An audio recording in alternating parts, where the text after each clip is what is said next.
Okay, so today we're going to go over a question that Brendan brought up the other day, simply because I think it's an important one. It's dealing with the new translation, more known as the JST or the inspired version of the Bible. And it was a good question that Brendan had that he brought up.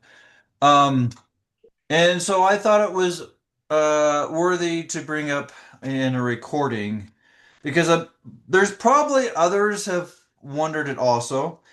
I'll be honest, I never worried about it because I believe it. Um, in other areas, it just completely makes sense what he's done.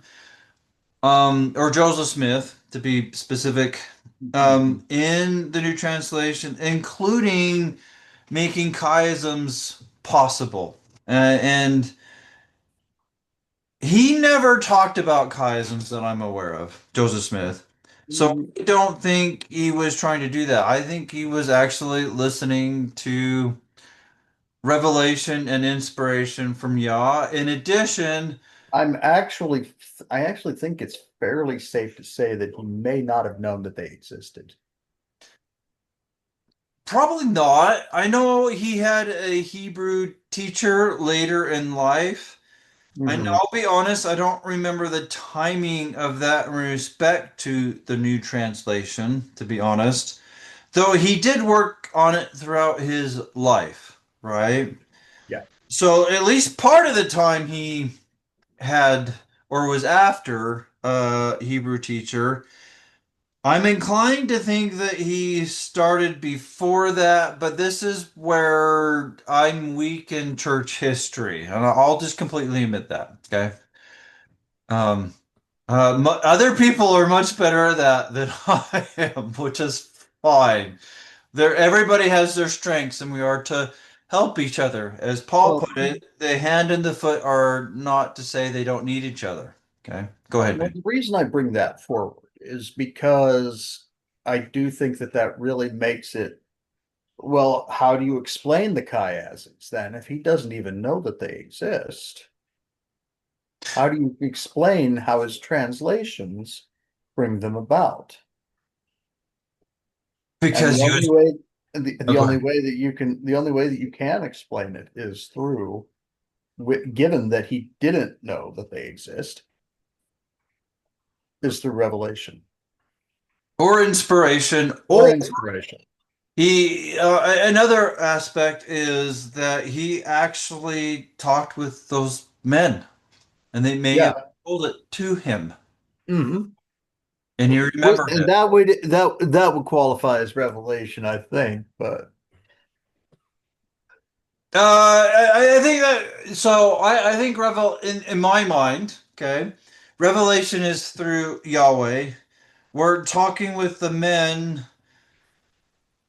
I can see why it could be classified as revelation. I'm less prone to put it that way, just because the way I think of revelation, but I can see how other people could, if that makes mhm. sense. Yeah. Um, but in a sense, revelation is words from a heavenly messenger, which I That's where I'm taking that. sure. And I limit it to Yahweh, but I could see how maybe that's not right. Yeah. Um, because I do believe he met with these men, um, including Moroni. And now, if people, so I know people outside the Restoration claim, oh, it's bad to meet with angels. Well, Yeshua met with Moses on the Mount of Transfiguration. So, if it's bad to meet with angels, why did Yeshua do it on the Mount of Transfiguration? Now, there's debate who the second was. I do believe it is John the Baptist, um, who is someone in the spirit of Elisha, or I always forget the other one the other E word, not Elijah, but Elijah, not Elijah, or Elijah, the other Elisha, one, not Elias, Elias. That's the one I'm thinking of. Elias. Elias, yeah, Elias is a very loaded, that's a very loaded word because there's a person named Elias, as we can see in the Doctrine and Covenants. There's also Elias is also kind of a calling. Yes. And it is it's a calling of the preparer, right? Mhm. Specifically of one guy that's coming that I like to call the mighty strong one, but he has lots of names. Mhm. Um, but um, there is a new translation in there that makes it obvious it's John the Baptist in addition to Moses there. Yeah. Um, so, but whether it's oh, sorry, John the Baptist or somebody else, it was still an angel. Mhm. And So, all of this to get to the point that these translations are received through communication with heavenly messengers. yes. Now, there are occasions where it's just a word here or there. And Joseph Smith at times got rid of thee and thou. So if you think you have to pray with thee and thou, why was Joseph Smith updating with some of his translations away from thee and thou? It's Yeah. um, just pray. That's the important thing. The words you use, and the formality, not so much. Pray. Yeah. Okay. Just get her done. Yeah. So, enough with that. So, the one that Brennan asked about has to do in Exodus 20, verse 18. I did remember. 22. 22. Oh, is Not it? 20. Oh, I can't even 20 remember is the the Ten chapter. Commandments. Okay. Oh, yeah, that is right. So, it is 22. Sorry about that. I have my strengths and my weaknesses as one just came out. Oh, The actual, don't ask him to remember the actual place of a verse, but he can tell you what's in it. He can tell you what's in it. yeah, I read it and I can tell you. I mean, I have my one note for many reasons. One, just to remember where stuff is at. Okay, I will be honest. Um, when I started, it was easy to remember some, but when you start adding subject after subject after subject after subject, I don't have the skills to memorize everything. I am sorry. Um, I am better at concepts and seeing them and remembering the principles and the imagery. Okay. Um, so, but thank you for the correction because you're right. Exodus 20 is about the 10 divisions of Torah.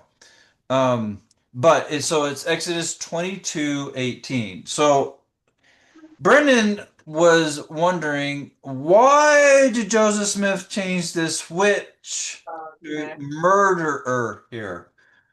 Um, and he brought up a concern that actually Ben said I think Ben said, if I remember correctly, he saw too, and I've never seen. I grew up in a bubble. I'll just be open and honest. I'm comfortable with it. Okay, I know who I am. And what my past is, and who I've become. Okay, I'm not worried about it. That people claim because Joseph Smith corrected witch to murderer, that means witches don't receive capital punishment, and that's not the case. And Ben might be able to, because he's better at this than I am, quote where scriptures where other places in the five books of Moses it states that witches are to receive capital punishment. Now, I would actually have to look it up, but Oh, okay. Well, I, Ben's generally pretty good about remembering references, but yeah, but yeah, and but I'm also really grateful that Stephen has a great Stephen's got a great tool that actually helps you to No, uh, no, let's go use it real quick. figure out where to find these things. Yeah, let's go look at it real quick. Well, I'll just type in which. Mhm. That's pretty easy, right? Yeah. The one thing that's a little weird, I will admit, I'm a software engineer, so it is somewhat tailored to that type of thought. It doesn't have to. You could just do regex and just a word, right? And then, Mhm. oh, there they are. Oh, well, that's the one we had. Oh, but there is Deuteronomy 18. To anyone you that his son or daughter pass through the witch that used salvation in reserved times or enhance or a witch. And I'm sure if we look at the next verse that goes along, capital. Yeah. Okay. But then it's also in the Old Testament. So LDS is basically King James, but it's the LDS version of King James. The IVC is the um center It's place, new translation, inspired version, center place is what it stands for. Okay. Mhm. It looks like it's in the New Testament also, and it's also in the Book of Mormon, which is some of the verses. In fact, it's three times right there. 3rd Nephi 21:16, Moroni 1:19, and Moroni 2:10, which is some of the Oh, verse. wait a minute. What's this? I will cut off the witchcrafts out of thy land, and thou shalt have no more soothsayers. Yeah, Now the thing is that when Yah's hand does something, it is the same as Yah doing it himself. yeah, and his hand are his servants, right? Yep. Yes.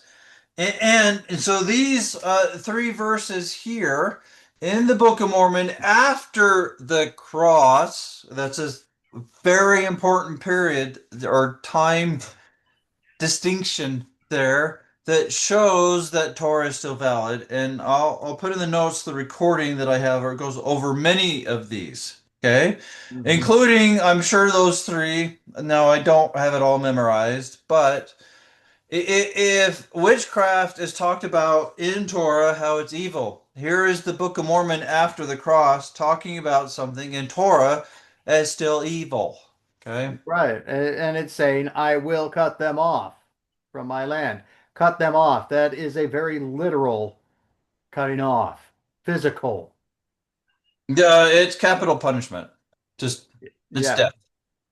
Because that is breaking the third division of Torah or third commandment, and which also goes along with false prophets. So those people claiming to be of Yahweh and speaking of things that they claim are from Him, but not, you better watch out. So it is capital punishment, and you are a son of perdition. Okay. Um, this is serious stuff to take Yahweh's name in vain. And there's more to it than just that, but that's not the focus of this recording. But as you can see here, if all you want to do is do regex in one word, it's pretty simple with this tool. I'll put a link in the notes. And I'll show you. Okay. Do you guys see the download options page? Yeah. Okay. Yep. So there's a lot of things you can download. You can search the lectures on faith, different versions of the Bible, and if it's open source, oh, not open source, public domain. That's the word want to use. If it's public domain and it's something I find important, you let me know, and if there's a text source, I'll write the code to convert it and upload it to where this goes gets things to go search from. I'm happy to help make the scriptures more accessible. Okay. And which is the whole reason for this tool here. Okay. Mhm. So that's what's possible to download right now. The JSP has to do with more of a Jewish translation of the Old Testament. Um, because I like the Hebrew roots. type of stuff. I don't like the Hebrew roots movement because I think it's more of a Pharisee roots movement, but that's another discussion. But anyways, they tend to embellish the word with the traditions of men. yeah, aka the Pharisees, which Or Yeshua in the New Testament actually said makes Torah null and void. or Meaning, in some instances, they're still borrowing from Christianity certain things. So yes, in fact, the Haggadah, if I remember the term right, or their Passover traditions, is borrowed from the Christians after 70 AD. Anyways, so there's been a lot of borrowing back and forth that they don't want to admit. I think I remember the term right, didn't I, Ben? mhm. Haggadah or the Passover Seder? Yeah, the the Haggadah. Yeah, It's it's that go ahead. it's that's the it's what defines the traditions that go in the Passover Seder. Yeah, after 70 AD and probably even later than that because they got stuff from the Christians.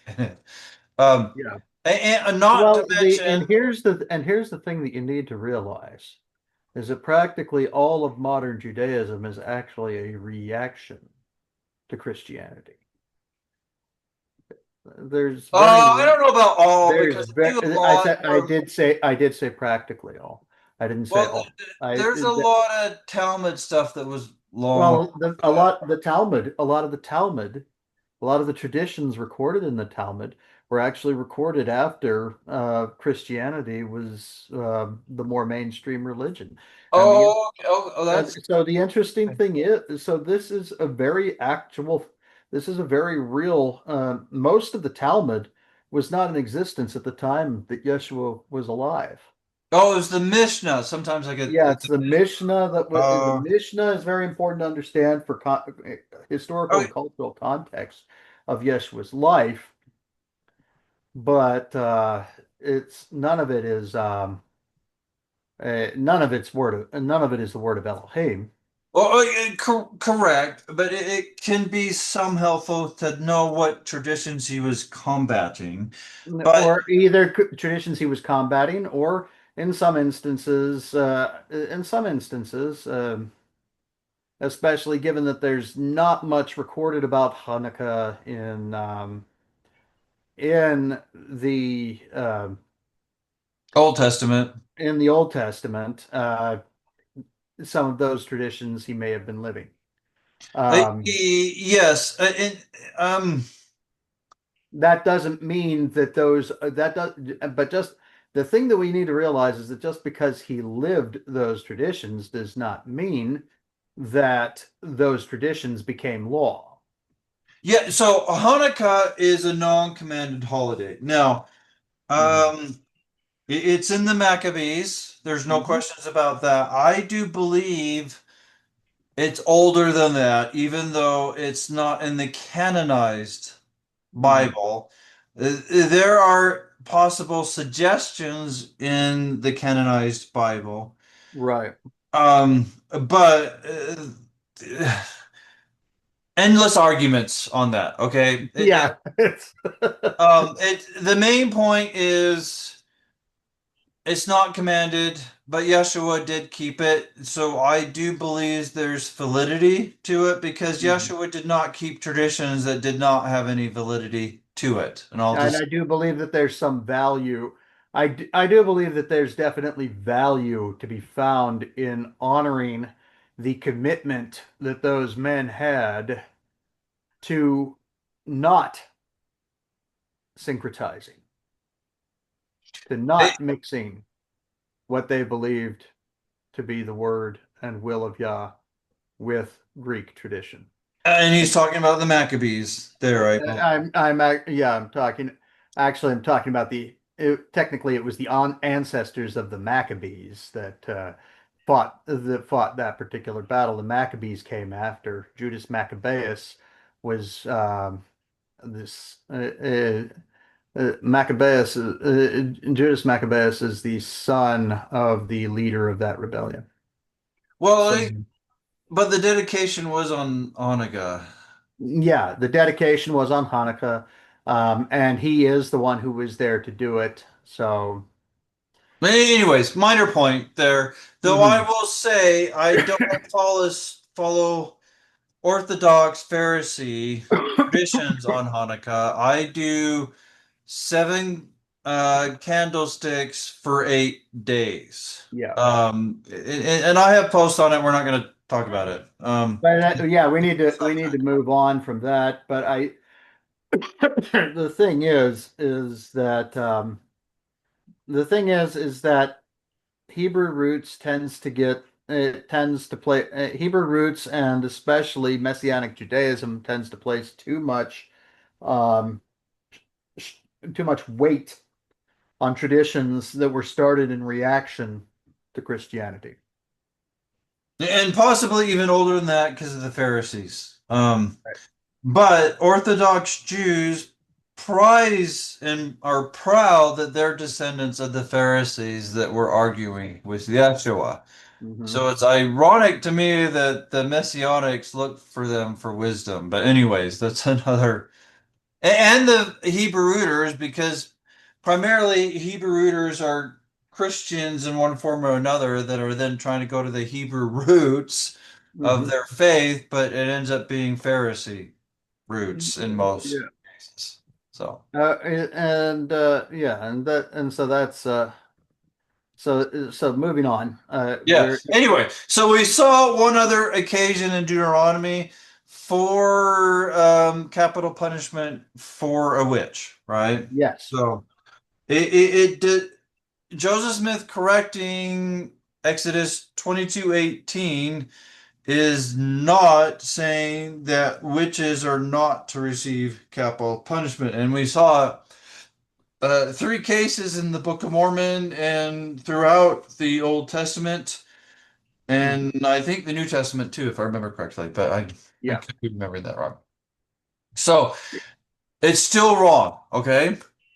Now, one thing Sorry. Harry Potter is no more cool than he is no more cool with Yah than he was yesterday. Yesterday. Oh boy. On that point, I do agree with Ben, and I'm just going to add one thing. Harry Potter's the Antichrist, and Voldemort is Yeshua. So, Yeah. I mean, just look at the tradition, the name, the who that cannot be named, that goes with it in effort. The ineffable name doctrine. Yes, thank you, Ben. I have my speech impediment comes out occasionally. So, which goes along with the Jews think you can't say Yahweh, which is why they put Lord all caps in the King James because those translators followed that false tradition of the Jews. Okay. I think though before we continue on this, I do want to look at a little chart I have about the Ten Commandments. Okay, because that it is somewhat helpful here. So let me change what I'm sharing. So I'll just go. I don't want that one. Torah, and I'll just do in DNC just because we're in the restoration. But um, so you can go see how the 10 divisions of Torah are in the DNC in this link. Okay, we're not going to focus on that right now. But what I want to focus on is this little. Oh, I should probably make it bigger. Sorry, guys. I sometimes I forget. Because yeah, anyways. Okay, that's probably better. What I want to focus on are these 10 divisions, where there's five regarding our authorities, okay, Hmm. and five regarding our fellow men and ourselves, okay. Yes. Now, we need to keep these numbers in order. Now, murder is number 6. Now, just because I'm remembering somewhat off of memory from what I did with Brandon and Ben the other day, we need to remember that adultery is 7 and steal is 8. Okay. 6, 7, 8. Yep. Now, I also remember that. So we're gonna go. I can't remember a spell right now on the spot, but chiasms are basically where it's. I'm gonna think. I'm gonna do A, B, C, D, just because I know what's coming up, and then C, B, A. Okay. Mhm. Um, so like, well, this one goes up to E, but I'll just because it's there. So Mhm. A goes with A, and B goes with B, and then the center is a focus. Okay. Now, in many chiasms. Or I shouldn't say many, I should say all. Mhm. Center of the chiasm, or in this case of this one with Amalek's women in Blood 10, 11, the center is the focus. Okay. Mhm. Now, the edges are important also. Okay. Yeah, if the edges don't line up, you don't have a chiasm. Yes. And they actually are what kind of starting the chiasm, and so there's some focus. In fact, like on this one, for behold, he have blessed mine house. That's a big deal.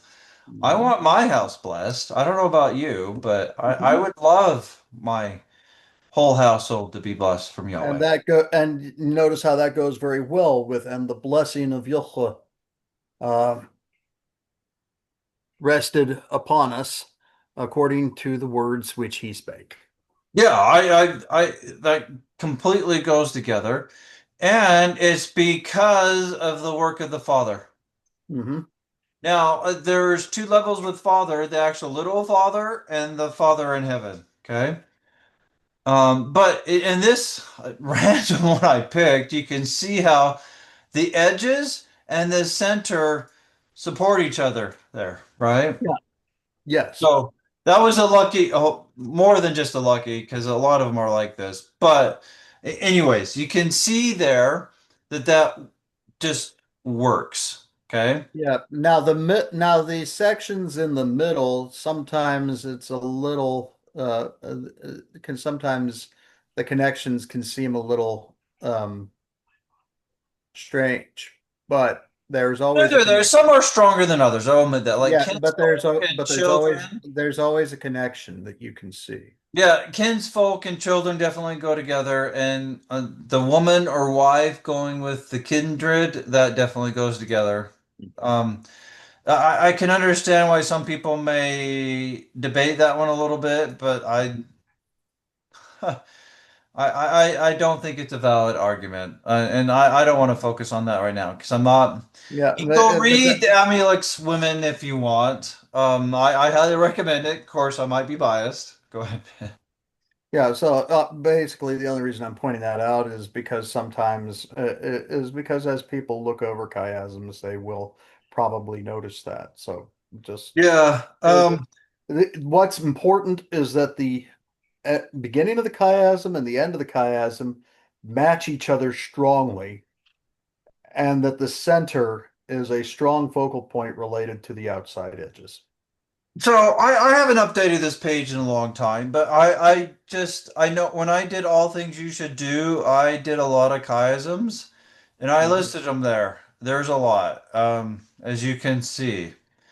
I put a lot of work in that post.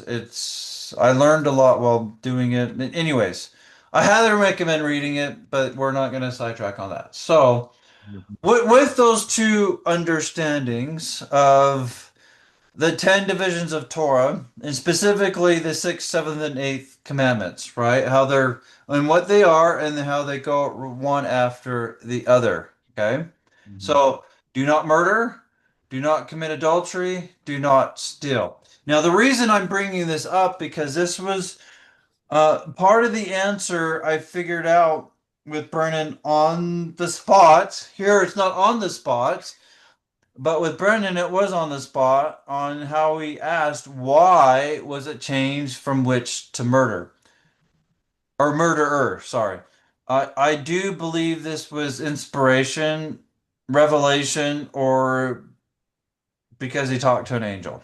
Okay, Mhm. I don't know which one it is, but I do believe it's true. So, but let's keep those three in mind. Okay, and Mhm. let's go start going through what's in the context that goes with this, okay? Um, Are you guys seeing the JST or something else? Yes, I am. Yeah. Oh, okay, it's just not doing the highlight for some reason. But anyways, okay. So, just because I'm remember, and it'll just make it easier just to know this. This is the center of the chiasm. Thou shalt not suffer a murderer to live. Okay. Now, hopefully, there's no question that is a valid teaching throughout the scriptures and even just the five books of Moses. Okay. Yeah, this is actually one of the more prominent illustrations of this you can find is when Noah comes out of the ark. If man shed man's blood, by man shall his blood be shed. Yes. Now, some people claim that's Noahide laws. I don't agree with that. Yahweh is no respecter of persons, meaning he has this judges everybody the same. Okay. Mhm. Hence, Torah is valid all the time. Now, Uh-huh. Law of Moses is not. Law, and I'll just say this, Law of Moses is primarily the two daily lambs given a punishment at Mount Sinai for their gross wickedness to point them to the atonement. Yeah. And Yeshua's atonement has much to it, and even including things that the Law of Moses, the two daily lambs, point to. Okay, and we'll just leave Mhm. it at that for now. Okay, so with that, we have murder in the middle. So for context wise, let's move up. And I just Kindle sometimes annoying. Mhm. So this going up has to do with uh, adultery. Now, adultery or the seventh division of Torah or commandment is the super commandment for, as I'm just making some of the mind, or the main commandment, and then there's various sub commandments behind it or underneath it, I think is probably a better way of saying it, right? Uh-huh. Now, I don't remember how far we need to go up. So utter refuse, betrothal.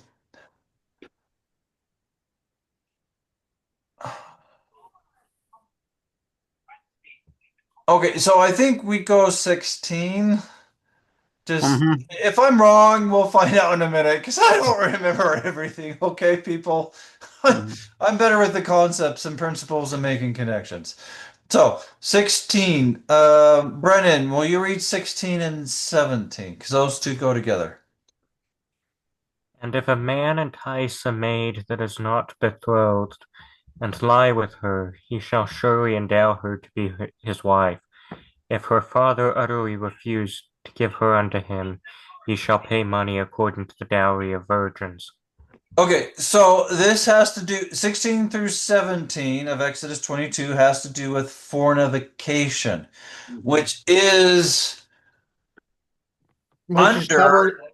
covered under the division which says you thou shalt not commit adultery.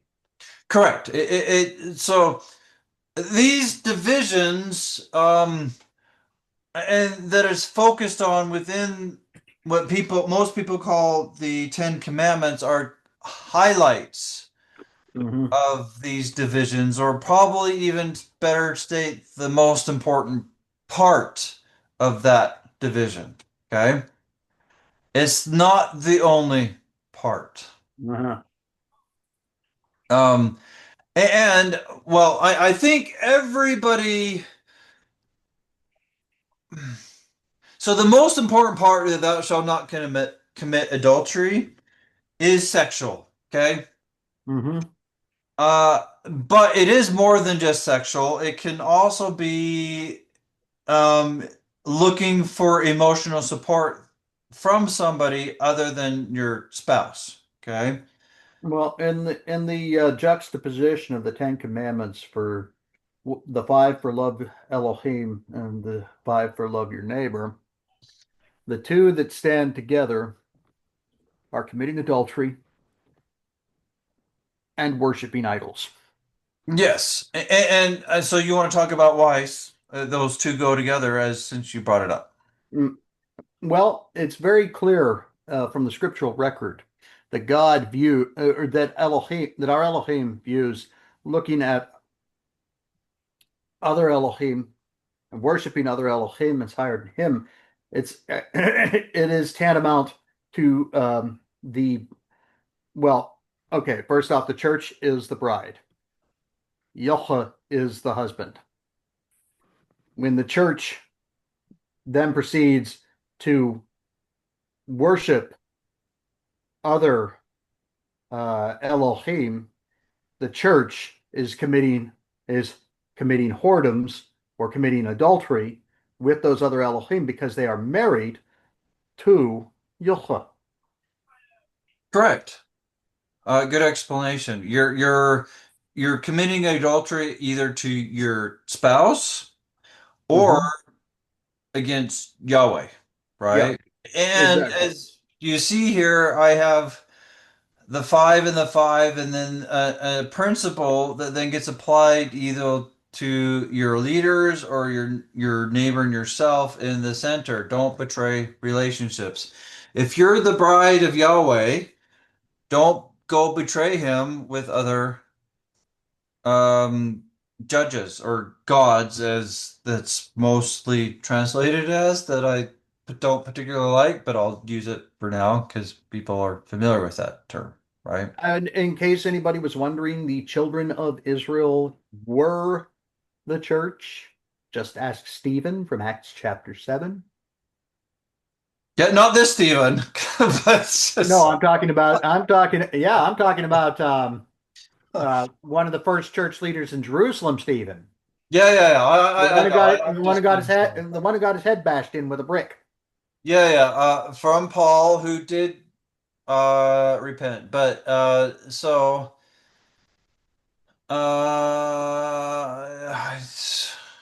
I do read the Bible occasionally. Sorry. Seven. And can't remember if King James is its church. Yeah, there Yes, it we is. go. It's Okay, very there's it the is. verse. So there you Yep. go.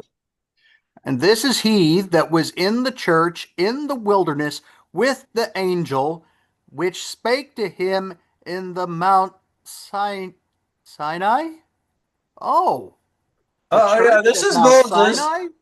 Yeah, that's Mo. In fact, even the verse before, this is Moses. So I Yeah. mean, the description's Moses, and he's talking about church with Moses. Come on. And with our Father. Now, this word church comes from the Greek word ecclesia, which was also used in the uh, what's the Greek Bible? The name of it, I can't remember it. Septuagint.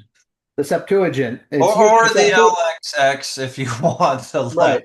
But it's It's used in the Septuagint um, in the Old Testament when describing the ecclesia is used in describing the people who left Egypt with Moses.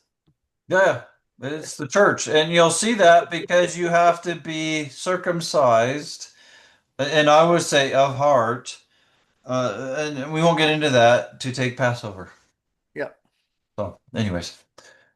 Is that enough on that, Ben, or do you want some Yeah, more? I think so. I think so. We Okay. can move back, but I just wanted to.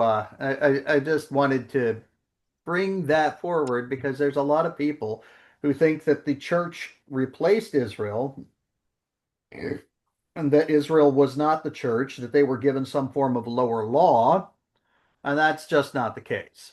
Okay. So far on 16 and 17, we have thou shall not commit adultery or fornication to be specific, but that Mhm. does go under thou shalt not commit adultery, correct? Yeah. Yeah. No Um, porneia for you. the yes, that is another good summary, as in anything porn, Yeah. sexual type of Right. nature there. And Mhm. Ben is just bringing out how it is in the Greek New Testament, okay? Yeah. And then after that we have murder, which is 7:6, right? So let's Mhm. see.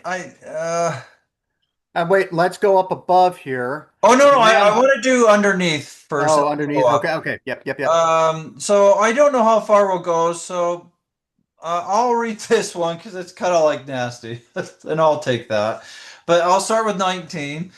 Whosoever lieth with a bee shall utterly be put to death. Okay, so this is disgusting, but this is having sex with an animal. Okay, I, Mm-hmm. I, yeah, which I goes along with the sexual of do not commit adultery, right? I mean, Right. that's a sexual act. Mm-hmm.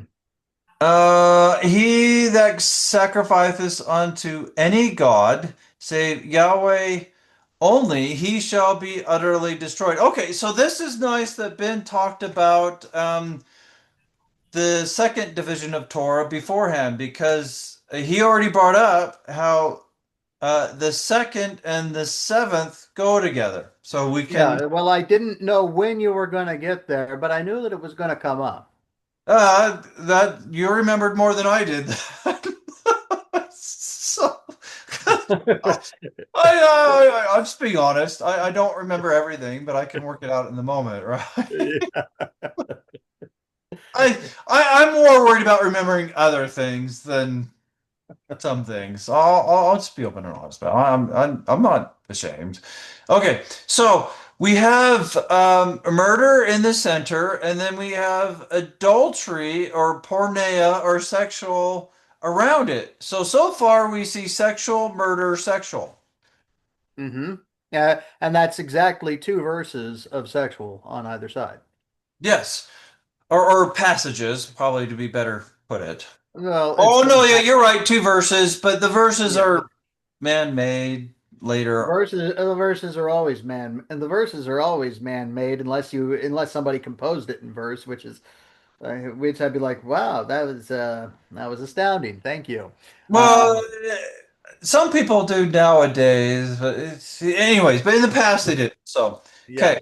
So, just to continue going down, Brendan, will you read 21 through I don't know? Sorry. I don't remember how far to go. Thou shalt neither vex a stranger nor oppress him, for ye were strangers in the land of Egypt. Okay, so wait a minute. Um, how do you oppress someone? You take their stuff. Yeah, or you take away their rights. Yeah, that's stealing. Yeah, okay. So let's go review something real quick because sometimes my memory is bad. Let's see. Murder, adultery or sexual? Oh, stealing. Huh. That's interesting. Okay, so I'm seeing a pattern here. He's going through the three divisions of Torah here. Hmm. Now, since we have three, I will just say this. If it was witches, witches has to do with taking Yahweh's name in vain because they claim things Right. from God that are not, okay? It, Witches, it's breaking the pattern. It's yeah, breaking the chiastic it would pattern. be breaking the chiasmic pattern of 7 and 8, or adultery and stealing, and then three out of nowhere. Because see that it's not even number one that would go with murder. It's three. Um. So yeah. All right. So let's go back and finish reading the stealing one. Let me push the right button here. There we go. Okay. So. You oppress or vex your stranger by taking away their substance or their rights. In either case, it is stealing, right? Mhm. Okay, let's look at 22. Ye shall not afflict any widow or fatherless child. Okay, so It, that's a common theme here, and there's depth there. But first, I want to talk about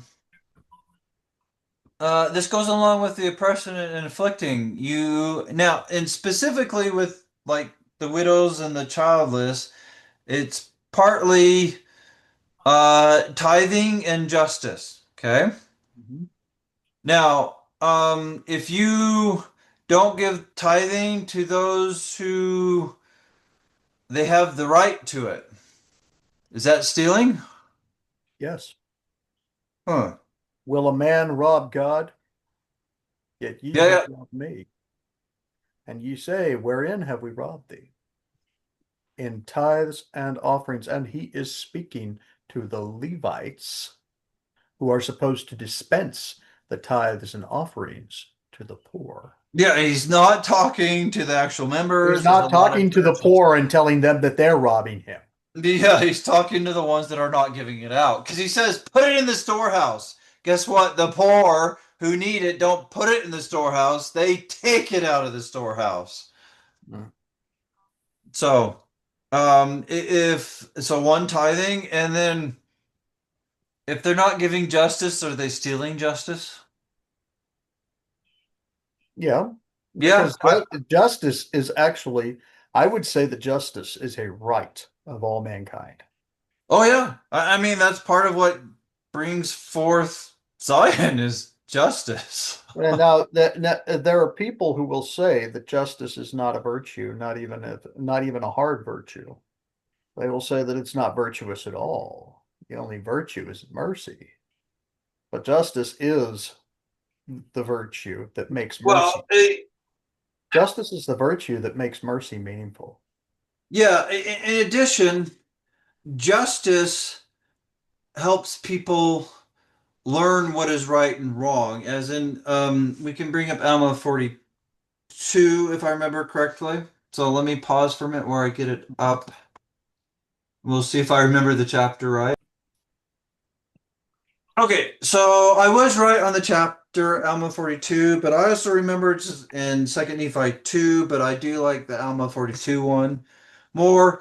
And I will be honest, it's because it's the first place I really connected with on this, okay? These things, or I should say principles, are throughout the scriptures, multiple places. And a lot of time, everybody remembers the first one that connects with them first. Okay. Mhm. And that's the case with this one. But here we go. So I don't know where to start, but I'm just going to start with 25 because we don't need to spend lots of time on this. But what do you suppose that mercy can rob justice? I say unto you, nay, not one whit. If so, Elohim would cease to be Elohim. Mhm. And thus Elohim bringeth forth his great and eternal purposes. Oh, okay. So maybe go up to 24. I'm really prepared here.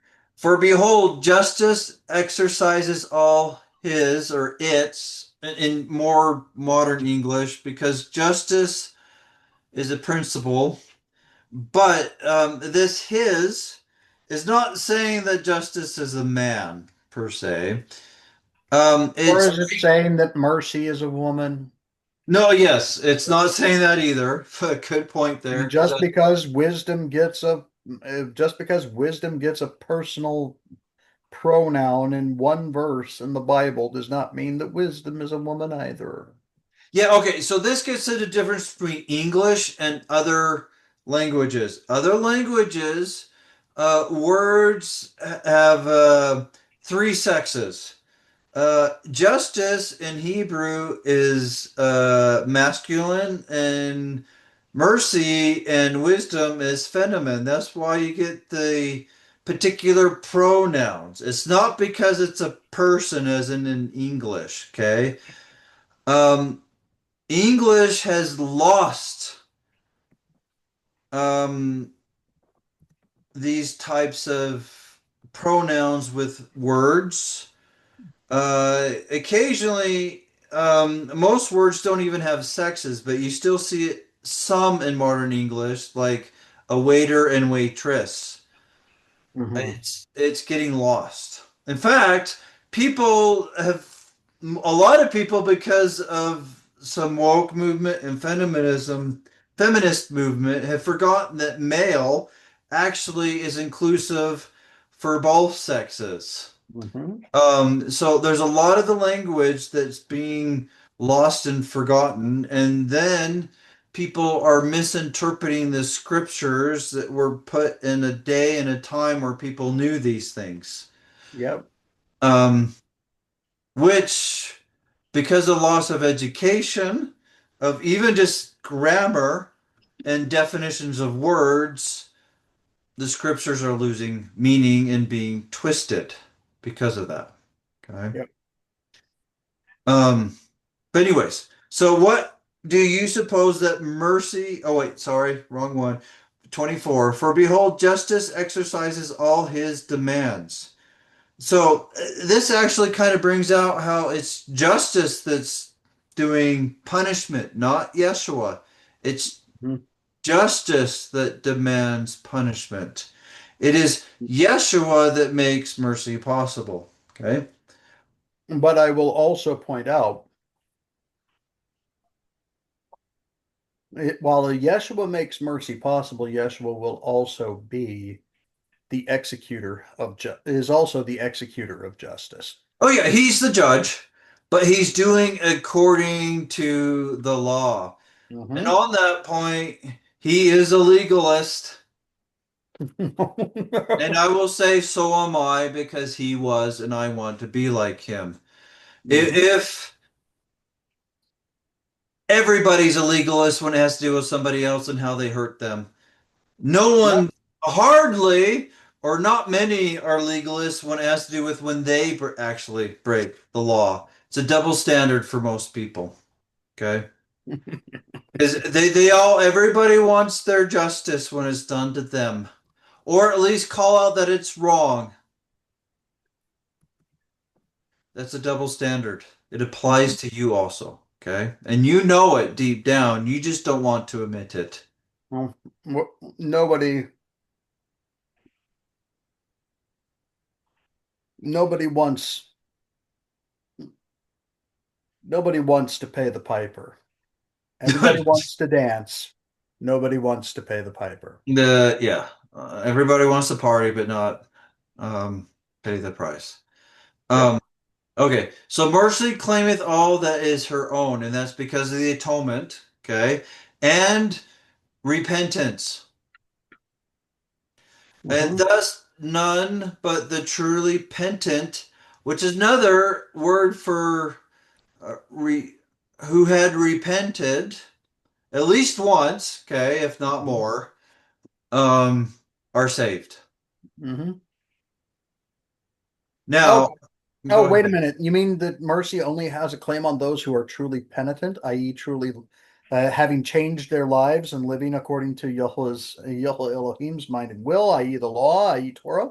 I so because of some technicalities of the 3 degrees of glory, I would say it a little different. It's those who had desired it at least once after their water baptism. Um, because in the parable of the sower, the crow or demons took away the seed. Yeah. Yeah, yeah. Um, Okay. but because saved or salvation is in the kingdom or baptism of fire, justification, Mhm. mercy, lots of names for the same thing. Okay. These are not the sanctified that have gone all the way and kept all of Torah Mhm. as they promised to do before they were water baptized by someone. So, The, be- the so what is so with the saved are those who talk the talk. uh, well, the saved are those who said they wanted to repent and were sincere of that, at least initially, that Mhm. later maybe lost that desire or got confused by the lies of men and Satan. Mm, yeah. Um, it's the exalted that are the ones that follow through all the way. Okay, so it's like the saved are the ones who had a dream, and the exalt and the saints are those who walked it out. Correct. That actually worked for the dream. Mhm. Yes, I would. Yes, that is a good way of putting it. Yes. So, Anyways, I think that's enough on that. So let's go back unless someone wants to add some more. Uh, let, let's go back to the chiasm we're building here. Okay, so Vex with fatherless. Okay, so 23, go ahead. I think that's just continuing the idea of I 20. do believe that these Sure. are just spelling out what's going to happen if you do vex the widows and afflict the widows and the fatherless. If thou afflict them in any wise, Wait, and wait, I they think this was Brennan reading. oh, is this Brennan? Okay, Oh never no, mind. wait, or wait, this one was me, I think. No, yeah, you were reading that. I was reading. Sorry, my memory's bad on some things. If Okay. thou afflict them in any wise, the widows or the fatherless, and they cry at all unto me, I will surely hear their cry. Meaning, if someone has a widow or a fatherless, which actually D&C 87 says the church are to help with and Mhm. not their family, Mhm. contrary to what the LDS Church says, that Yahweh will hear their cry against them, meaning they're sinning. Okay. Now, here, help to go along with the sin that they're committing, and my wrath. Now, okay, does the wrath go against the righteous or the wicked? Oh yeah, it's the wicked, right? I know that's a dumb question, but I'm trying to make a point here. Well, yeah, all you have to do is look at I mean, one of the things you can look at is who's determined for the wrath in the end times. Is it the righteous? Is it those who are is it those who are righteous, living in Zion, living Torah? No. You are not marked for wrath. This is what No, Paul says. you'll be saved. That's why you'll get raptured Mhm. into the clouds. The people who are marked for wrath are those who love this world more than Yah. Yes. But with it being wrath, and we're talking about those who afflict the widow and the fatherless, that goes Mhm. along doing that is an actual sin under thou shalt not steal. Mhm. Okay? Because you're stealing tithing and justice from them. Mhm. Okay, and my wrath shall wax hot, and I will kill you. Now it's kill and not murder because it's a capital offense, meaning capital punishment Mhm. for this. Okay, with the sword, and your wives shall be widows, and your children fatherless. So you didn't take care of the widow and the fatherless. But now your wife and your children are going to be fatherless because you deserve death. Mhm. So now, how do you think your children will like it and your wife will like what you've been doing?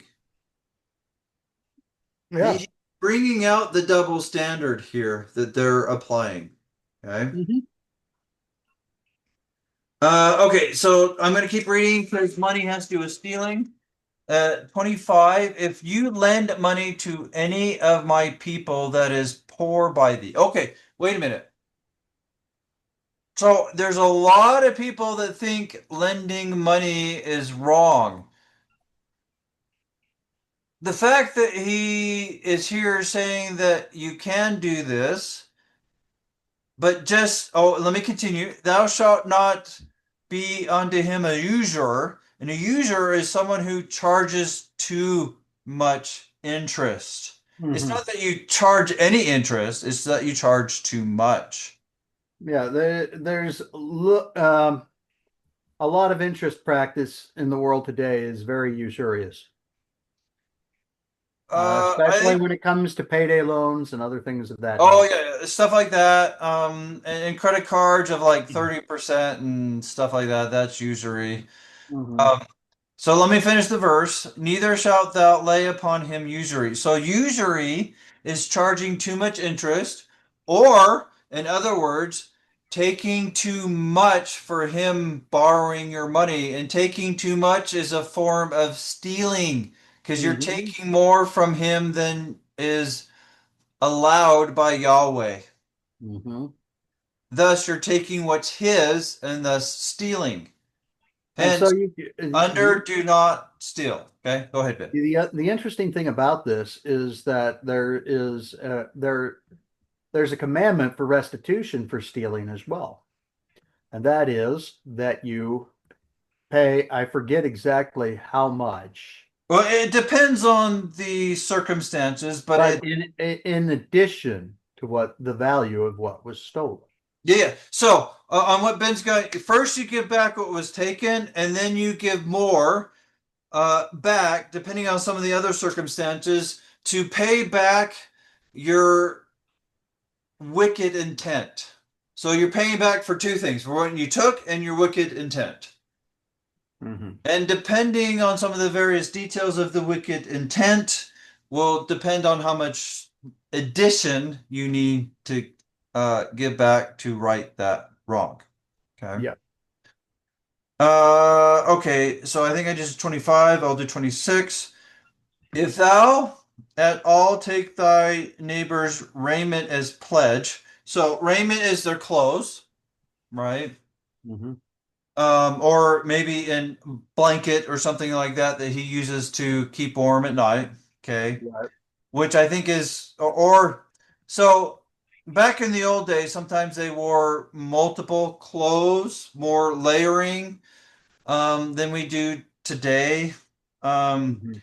and the raiment could be the extra or the second, okay, because they're not going around naked.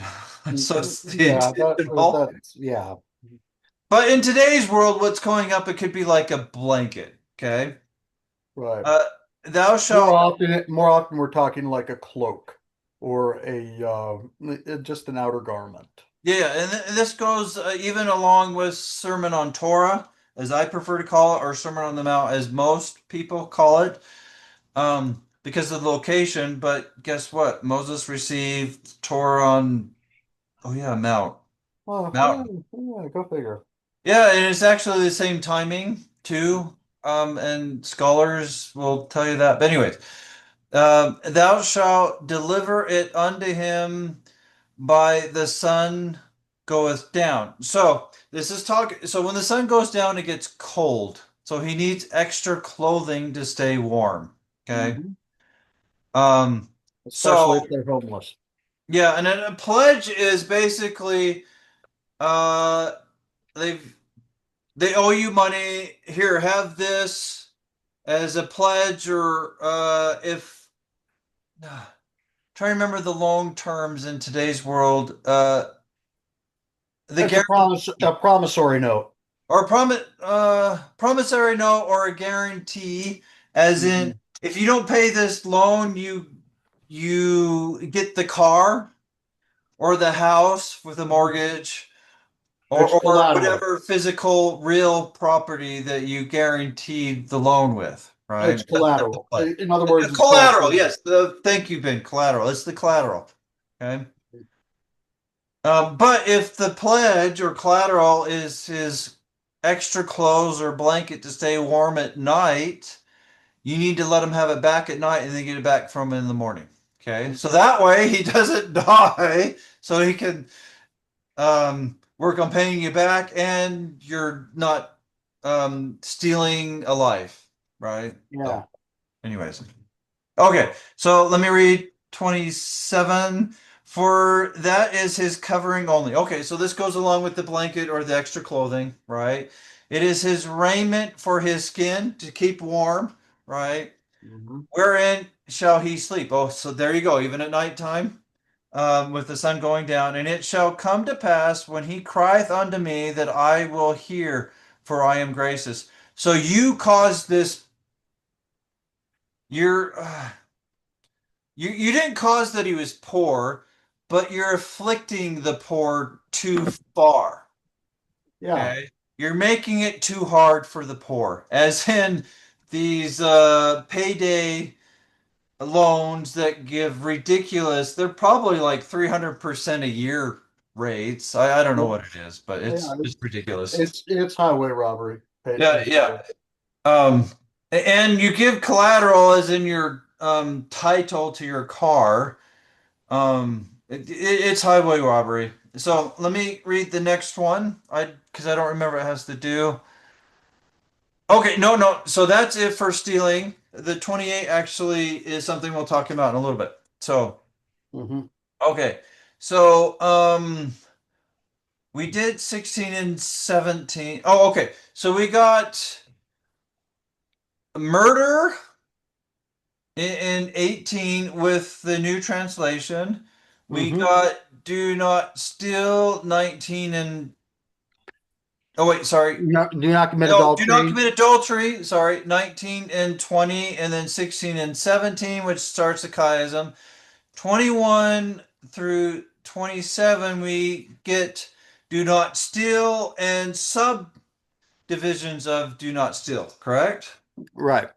Okay, so I'm gonna pause a minute to find out where we need to start at the on the other part instead of kind of moving up backwards just to make it a little nicer. So hold on 1 second.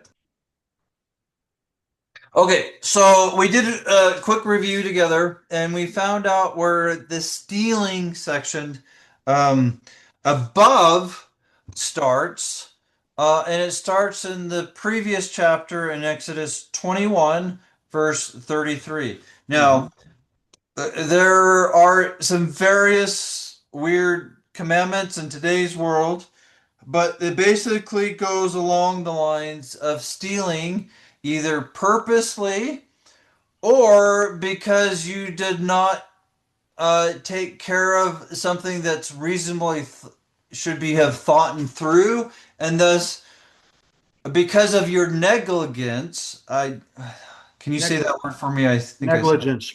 Thank you. Um, it- your neighbor lost value, thus you stole from him because you didn't want to put forth the effort. Okay. Right. And the Um, first thing that we're going to read about is just in that vein entirely. okay, so Ben's going to read Exodus 21 through 33 through Exodus 22, I think 15 or something like that, if I remember correctly. Yes, yeah, starting in verse 33.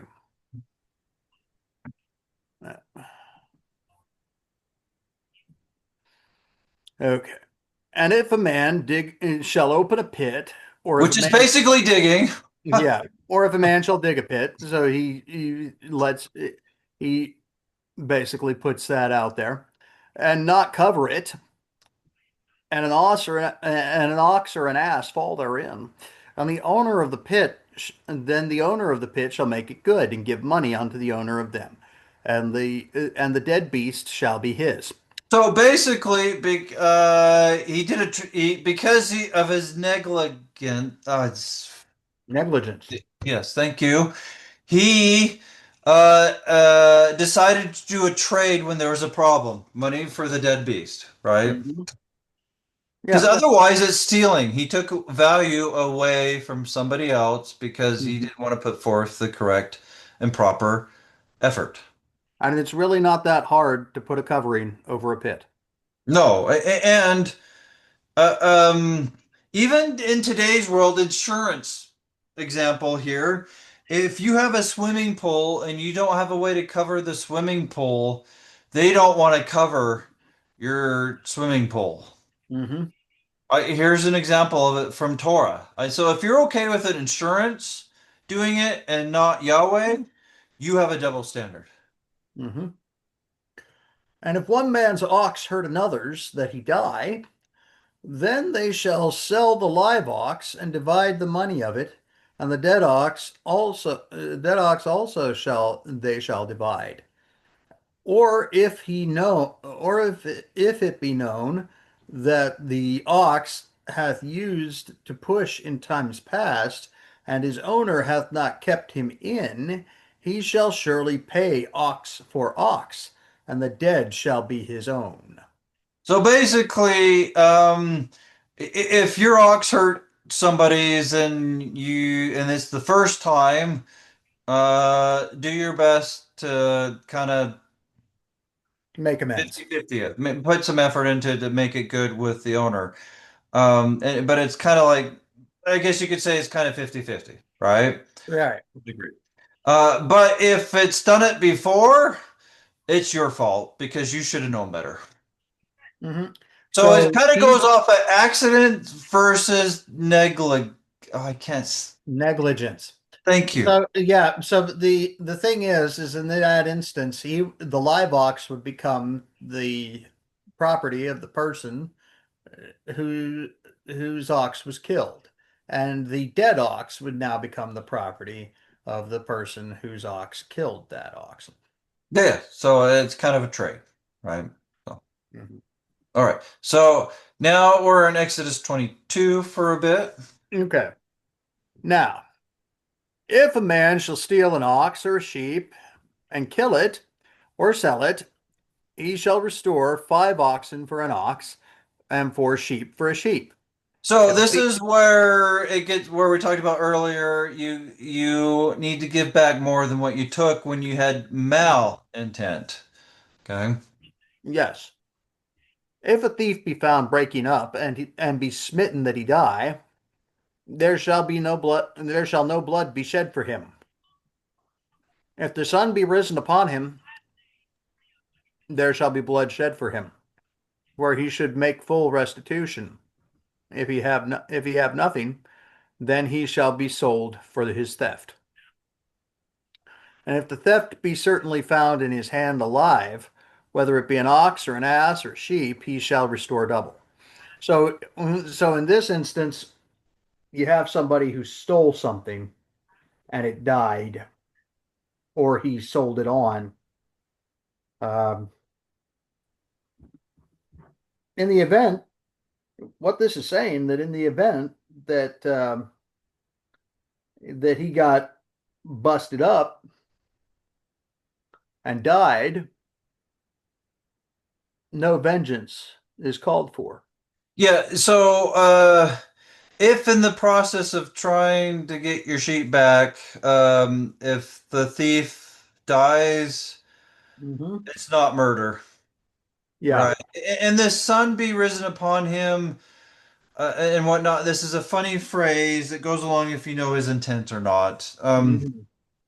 So it's there's some old idioms that have been forgotten in some of these verses that Mm-hmm. people love to focus on to try to show that Torah, because this is Torah, because this is eternal here. Mm-hmm. And so what's going on here? Yes, it's being applied in this case that's common in Moses' day, but it's still valid today, even in this way, in addition to more. Yeah. Okay. Now, the judges, when they did judgments, they didn't only look at the examples, they took the principles and applied it because as Mosiah, no, as King Benjamin, sorry, but it's in the book of Mosiah, brings out how we can sin numerous or I can't remember the exact phrase. Diverse ways. Diverse Diverse. ways, as in they all cannot be listed. Okay, meaning we Mm-hmm. need to follow principles that goes with the commandments. Okay, Mm-hmm. yeah. Okay. If okay, he shall restore double. If a man shall cause a field or vineyard to be eaten, and shall put in his beast, and shall feed it in another man's field, of the best of his own field and of the best of his own vineyard, shall he make restitution. So you can't give your worst stuff to try to pay someone back. You have to give your Mhm. best. So this is not like a half-assed Mhm. solution or effort. This is Well, the other putting thing, forth your best effort to make restitution. mhm. Yeah, the other thing here is it's talking about should you not keep your animals penned and they eat other people's stuff No, yeah, yeah. As in going with being lazy and negligent. or yes, thank you, Ben. I keep having a hard time with that word for some reason. Anyways. So yeah, so once again, it's the not wanting to take care of your business is not an excuse in Torah. Correct. Um, So if fire break out and catch in thorns, so that the stacks of corn or the standing corn or the field be consumed therewith, he that kindled the fire shall surely make restitution. Because he's taking value from Mhm. someone else, Because which goes under. through his negligent practice in keeping his fire, he has caused somebody to lose value. Yeah, yeah, which goes along with do not steal, right? Hmm. So, okay, what verse am I on now? 7. 7. 7. If a man shall deliver unto his neighbor money or stuff to keep, and it be stolen out of the man's house, if the thief be found, let him pay double. That is the thief. The thief paid double. Yeah, not the person um, not the Was holding person it. who was holding it. If the thief be not found, then the master of the house shall be brought unto the judges to see whether or he have put his hand onto his neighbor's goods. So then an investigation will be made. Yeah, we're seeing if the neighbor stole it or not, right? Um, for all manner of trespass, whether it be for ox, for ass, for sheep, for raiment, or for any manner of lost thing which another challengeth to be his, the house of both parties shall come before the judges, and whom the judges shall condemn, he shall pay double unto his neighbor. And if a So man say, basically, if it is found out this the other party stole from the first party, he's gotta um give back what he took, yep, and then more to pay back for his wrong intent. yep. If a man deliver unto his neighbor an ass or an ox or a sheep or any beast to keep, and it die or be hurt or driven away, no man seeing it, then shall an oath of Yahweh be made between them both, that he hath not put his hand unto his neighbor's goods, and the owner of it shall accept thereof, and he shall not make it good. So this is when your word was your bond, or uh, you keep If your word, right? if you are a disciple of Yeshua, your word will be your bond, and you saying that you did, and you swearing an oath on. Oh, by the way, uh, this is swearing an oath upon the Lord, upon Yahweh. So this is part of you have to be so absolutely certain that there is no wrongdoing on your part should you lose something that you borrow. Well, no, he was. This is not Oh borrowed. wait. Someone's watching it Or for. yeah, that you were watching for somebody. Sorry. That's right. Like That's they went on vacation, right? I yeah, would. you were watching something, and if you are so you need to be so absolutely positively sure that you have done nothing wrong with that, Including including negligence. yes, thank you, Ben. I don't know why I have a hard time with. Um, that you can swear upon Yahweh that you have done nothing wrong. Yeah, now, a lot of I do want to say this. Daniel 12, dealing with second coming events, has the mighty strong one swearing an oath, which goes along with how a lot of people misinterpret things from Sermon on Torah, more known as Sermon on the Mount, on swearing. And I'll just leave it at that for now, because that's Yeah, another side subject. We don't need that's a more. side subject. Yeah. Okay. Okay, so I think we're next. Okay. And if it be stolen from him, he shall make restitution unto the owner thereof. If it be torn in pieces, then let him bring it for witness, and he shall not make good that which was torn. And if a man borrow aught of his neighbor, and be hurt, and it be hurt or die, the owner thereof being not with it, he shall surely make it good. But if the owner thereof be with it, he shall not make it good. If it be if it be an hired thing, it came for his hire. So basically, if something happens with animals, he was in charge of. If he was neg Negligent. he is responsible to pay it back. But if he was doing his duty, he's not. Hmm. Right, and that's even common within jobs, right, or Yeah. whatnot. So it that's a common practice even today. It's just here it's worded in a way dealing with things that with sheep herders, animal um, keepers are more familiar with. It's the same Mhm. idea. There shouldn't be any issue with that, even in modern world. Okay, so far we have That murder in the all middle. that Oh, go was ahead. all that was stealing Yes, all that was of some stealing. form or of some form or fashion. Yeah, so we have murder in the middle, and then we have two sexuals around the murder of the new translation, and then two stealings around those, right? Yeah. So let's go look at 28. I don't know how long we need to read, but Brennan, will you read 28 through? We'll find out. Thou shalt not revile against God, nor curse the ruler of thy people. Okay, so real quick, that is the first division of Torah or commandment, correct? Hmm. Yeah. So, and that is let's go review our little table here. Okay. Because sometimes I'll omit, and sometimes I get the numbers wrong myself.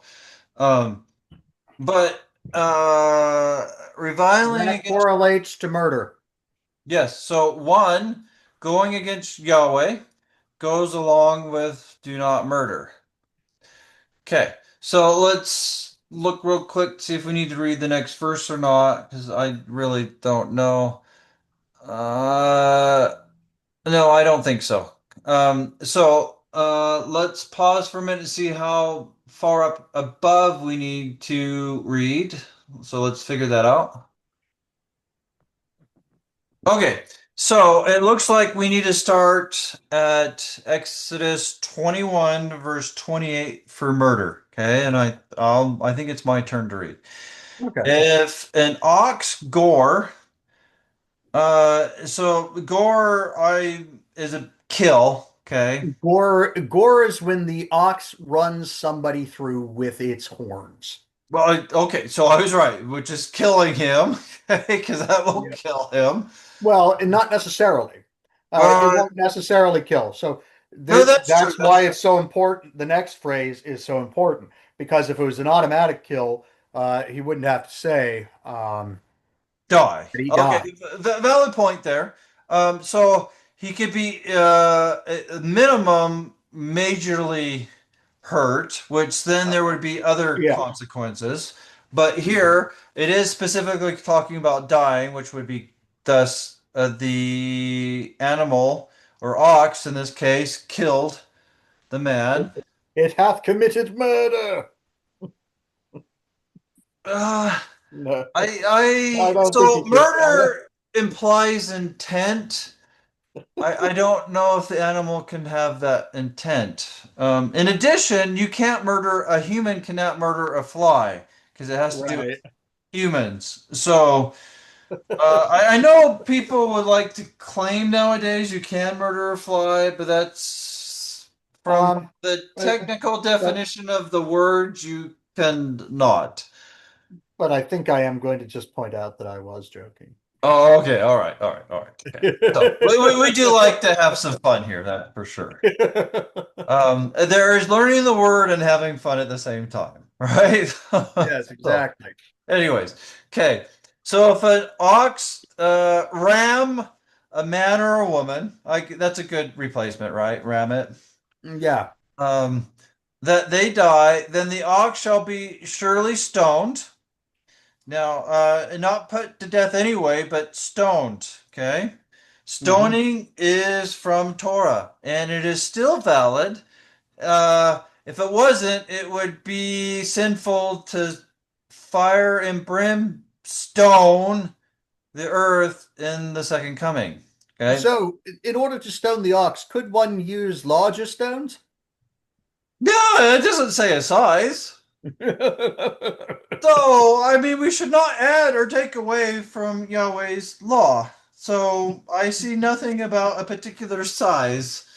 Hence, that's why Venus and Mars will be, and Saturn will be valid. But anyway, sorry.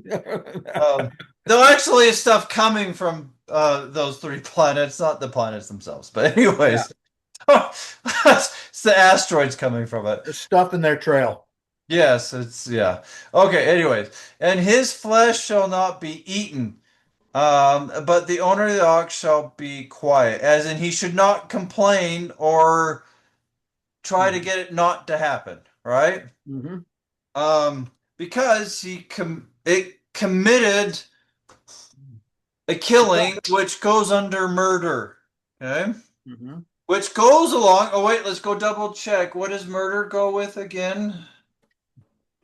Just oh yeah, it has to do with Yahweh Elohim, Yeah. which is what we had just before, right?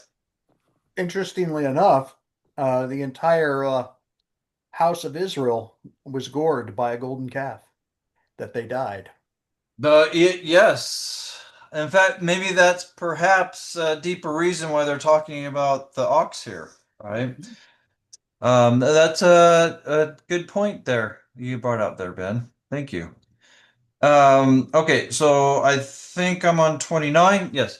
But Mhm. if the ox were wont to push his horn in time past, so this is a weird way of saying if it's done it in the past to he didn't kill anybody, but it's been shown that he likes to want to, or maybe even did, but they didn't die, right?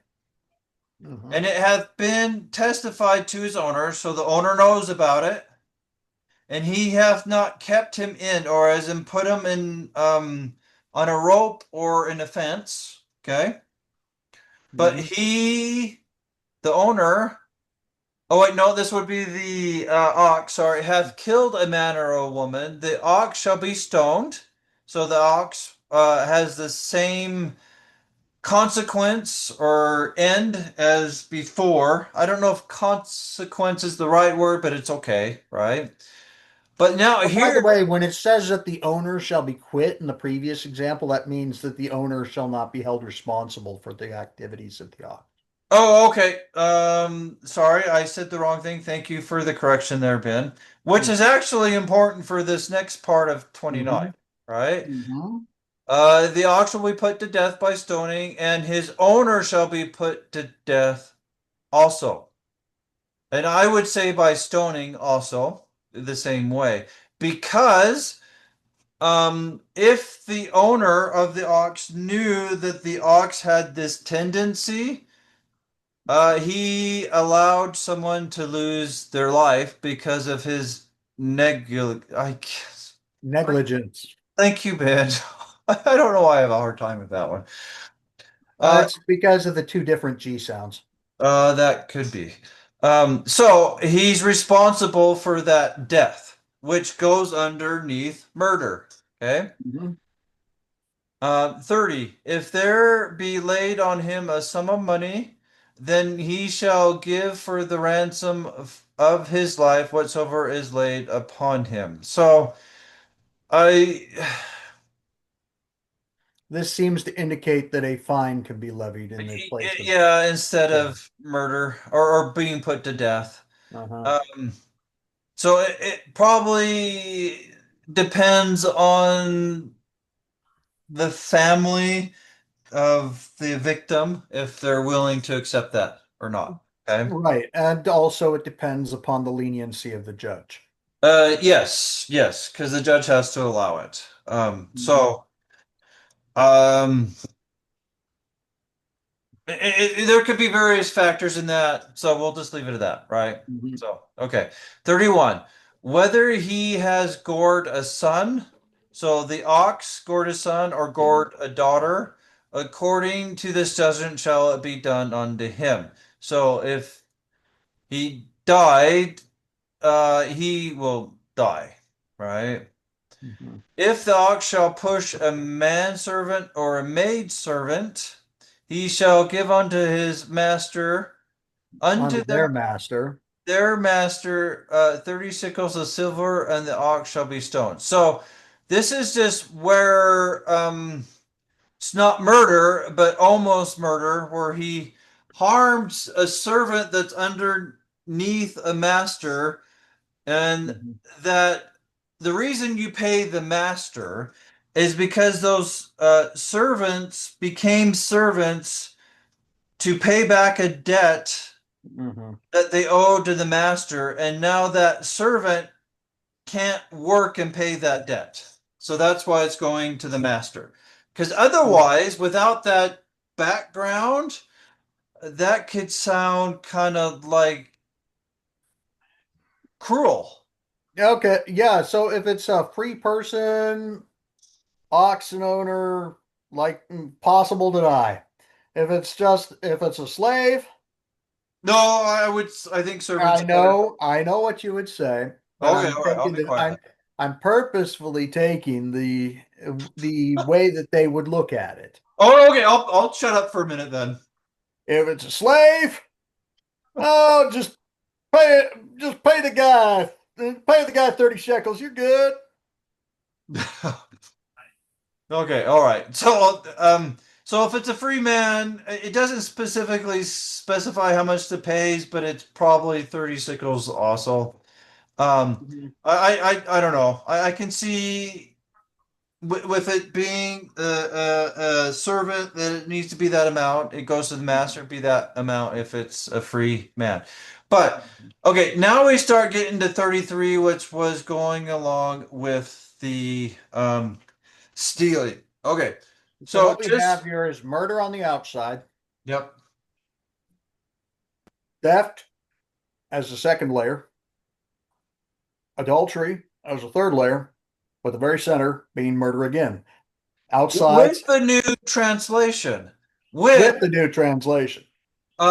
which actually, considering how the edges and the centers of the chiasms are highly related, if not the same thing, completely makes sense, right? Mhm, Because a witch is the third division of Torah, not mhm. the first or sixth, as you'll see on these edges here. Yeah. So, and In I order for the in other words, in order for the chiasm to be complete, the stuff on the outside has to be either first or sixth, because right at the center is first or sixth. I would say it a little different, and I think because the edges are one or six, the center needs to be related to one or six. Okay. Yeah, I can see Yeah, yeah, that. we're doing this on the fly, so it sometimes on the fly, in the moment, we all say things wrong, and so do I. Okay.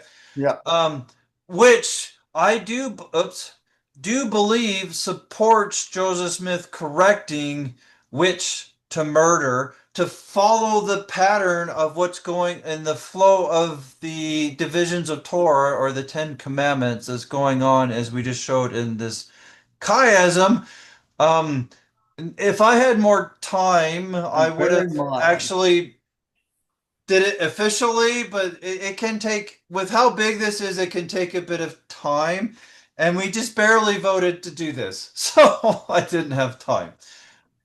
yeah. So So at least the major part of the chiasm you can see, it's kind of the innards that would take the chiasms inside of the stanzas that would have taken more time to do. and Go ahead. now just to answer one last thing that people bring up. Okay. They will say that Joseph Smith changed witch to murderer because he himself practiced forms of witchcraft. And this is actually put forward in an accredited historical book called Rough Stone Rolling. Oh, that's horrible. So the facts of the matter are this is not the case. He never practiced witchcraft. Yeah, it's The only claimed. people who say the only people who claim that he practiced witchcraft were people of very questionable character Yes. And who so had a when we reason look at to hate him, and therefore their word should not be given equal weight with those with cited sources who are either neutral or favorable. yes, and even in today's courts, they do look at people's motivations, and that's partly done with cross-examinations to bringing out what their motivations can be. Now, today's courts are not according to Torah on multiple aspects, but Right. we won't focus on that. But I'm just bringing out the point how motivations are dealt with even within modern courts in multiple ways. Now, And in Torah, they definitely are. Okay. furthermore, if that was the case, then why did none of the other references condemning witchcraft in the Bible get changed? Correct. Including having three in the Book of Mormon after the cross. Yes. So I would say that this is a uh, bogus argument that is used by those who are either desperate or batshit crazy. I think a lot of it is they're desperate. And because they're desperate, they see one thing that they think supports their theory. They forget to be thorough and look everywhere else because they don't want to. Right. So couple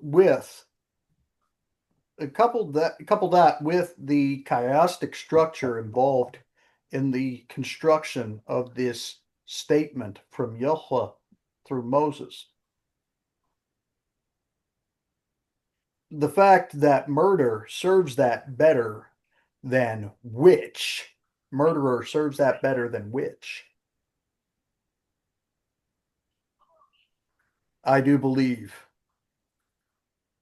that Yahweh intended to put what was intended by Yahweh was murderer, not witch in this circumstance.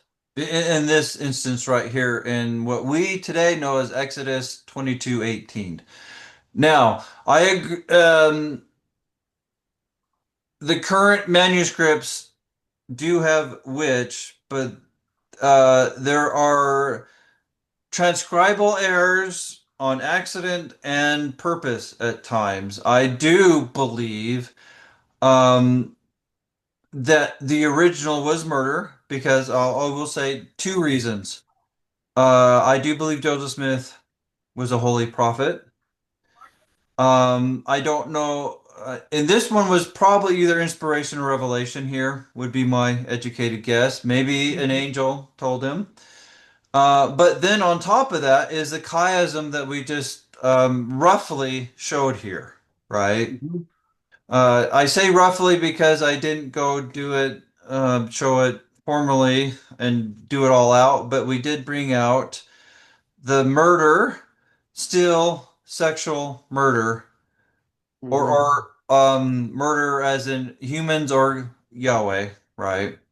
Mhm. Um, and it just makes sense. Putting in Yahweh's name in vain does not follow the pattern Mhm. of the sexual and stealing that's surrounding Mhm. it. So, but yes, I agree. Those who claim that Joseph Smith is a witch are vengeful and hateful, and people who follow those statements would not want the same standard of witnesses followed with them as they're doing with Joseph Smith, showing they're being very biased. At least. Yes. So, I take the chiasm that we just showed here as a witness that it is supposed to be murder. And I don't know what else to say. Sorry. I guess we say this in the name of Yeshua the Messiah. Amen. I mean,